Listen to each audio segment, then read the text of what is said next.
berjumpa. Apa kabar anak-anak di semua?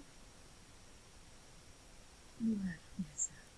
Baiklah, sebelum kita memulai semester 5, Bu Retno akan menyampaikan beberapa hal, yaitu mengevaluasi pengelolaan dana kas kecil di semester 4 kemarin, di mana kalian semua sudah mempelajari, mempraktikkan ya, sampai dengan metode fluktuasi. Nah, oleh karena materi ini adalah bahan untuk uji sertifikasi, yaitu praktek kejuruan di administrasi perkantoran, maka Bu Retno ingin menyampaikan bahwa di antara kalian ada beberapa yang masih keliru, ya, masih belum benar.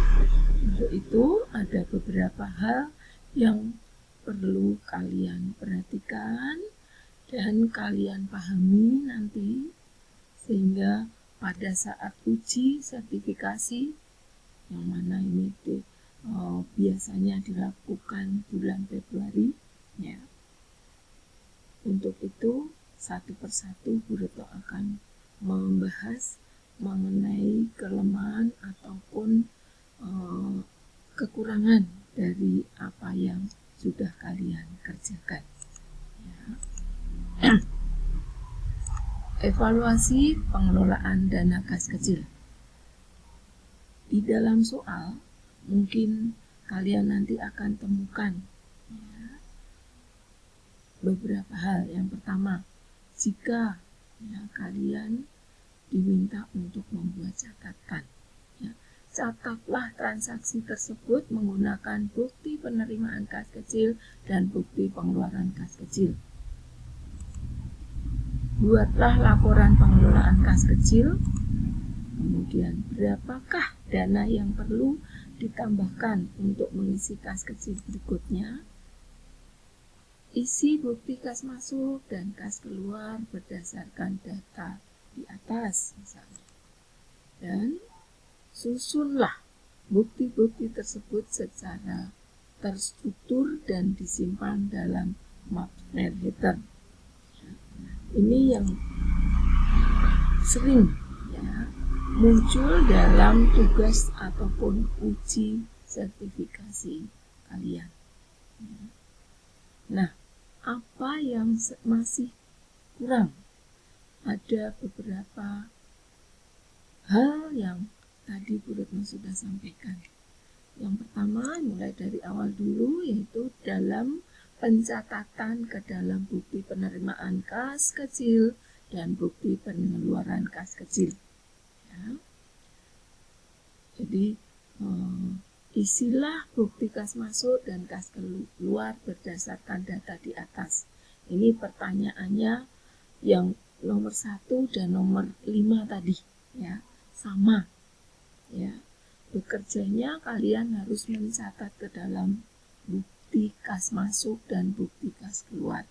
Semuanya sudah mencoba mempraktekkan, sudah Bu Retno lihat, dan yang masih sering banyak salah, yaitu ada yang belum tepat dalam mengisi salah satu atau salah mengisinya. Ya. Jadi label ya, ada kurang. Ya. Kemudian dalam mencatat laporan pengelolaan kas kecil, jadi buku laporan kas kecil, ya, pencatatan, penerimaan dan pengeluaran kas kecil, baik metode impres maupun metode fluktuasi, ya. Di laporan tersebut yang masih sering salah, belum lengkap judul, ya. Kadang ada label masih muncul. Kalau dulu sekali di saat uji kompetensi, ini tip X. Nah, kita kan memang sudah nggak boleh, ya. Kemudian saldo awal masih sering salah, ya. Saldo akhir juga kadang belum dicatat di bagian bawah, yaitu. Dan yang terakhir adalah menutup laporan dengan mencatat atau menulis penanggung jawab. Nah, ini. Jadi yang masih sering salah di situ. Ya. Mungkin kalian sadar dalam membuat laporan lupa belum menuliskan judul. Nah, belum lengkap judulnya. Saldo awal. Kita harus ingat saldo awal ini berupa saldo akhir atau pembentukan dana. Ya. Kalau pembentukan dana artinya di saat awal sekali kita hanya menuliskan saldo awal, ya, berupa pembentukan dana. Atau yang kedua, kadang di soal ada, ya, dicatat bahwa dalam soal dicatat bahwa ada saldo akhir bulan lalu.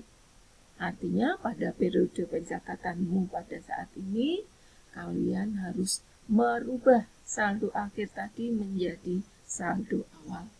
Ini yang sering keliru, belum dicatat. Lalu setelah saldo awal dicatat, berapa saldo akhir bulan lalu tadi di paling atas.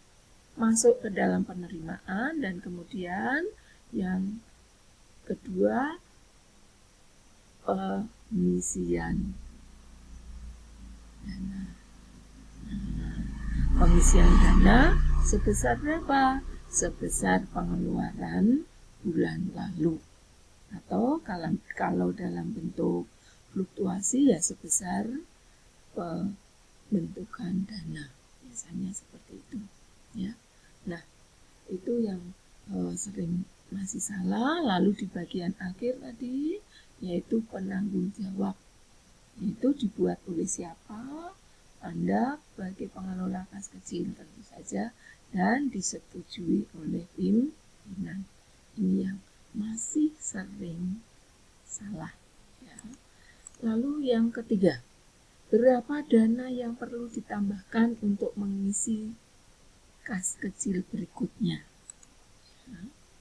Di sini kadang masih belum benar. Jadi saat menutup dan membuka kembali ada pada laporan pengelolaan kas kecil. Ya.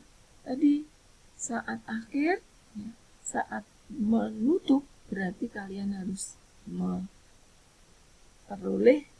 dana berapa pengeluaran bulan tersebut. Sehingga kemudian nanti akan bisa mencatat berapakah dana yang perlu ditambahkan untuk mengisi kas kecil berikutnya. Itu. Ya. Lalu sejumlah pengeluaran tadi yang disebut tadi mengisi dana kas kecil berikutnya, bulan berikutnya, kita harus catatkan ke dalam form pengajuan dana kas kecil. Ya. Nah, di situ setelah diisi form pengajuannya, berapa pengeluarannya tadi, lalu kapan, tanggal berapa, di akhir ya catatan tadi kita harus tulis tanggal yang lengkap. Dan terakhir, menyusun bukti-bukti pengeluaran ataupun pemasukan. Nah, yang masih sering keliru ya di dalam memasukkan ke dalam maps letter yaitu kurang rapi. Kadang-kadang judulnya ini masih nampak ya, tergunting, ya, nampak nggak rapi. Kenapa? Bagian depannya ya ini tidak terbaca sehingga tertutup oleh penutup snell letter. Nah, untuk itu nanti saat kamu bekerja gunting menggunting ini harus rapi. Jangan mepet-mepet sekali saat menggunting. Ya, itu sehingga menjadi rapi. Ya. Lalu urutkan. Ya. Kenapa? Sering masih belum terstruktur. terstruktur ya. Kita sudah pelajari bahwa yang paling bawah ini adalah tanggal kecil.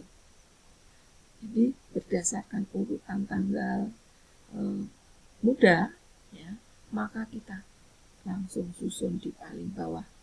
Nanti ada pengeluaran tanggal berikutnya, masukkan lagi di atasnya. 2 hari ada pengeluaran lagi, masukkan di atasnya. Terus begitu ya. Jadi secara terstruktur sampai akhir periode. Nah, itu ya yang masih belum benar.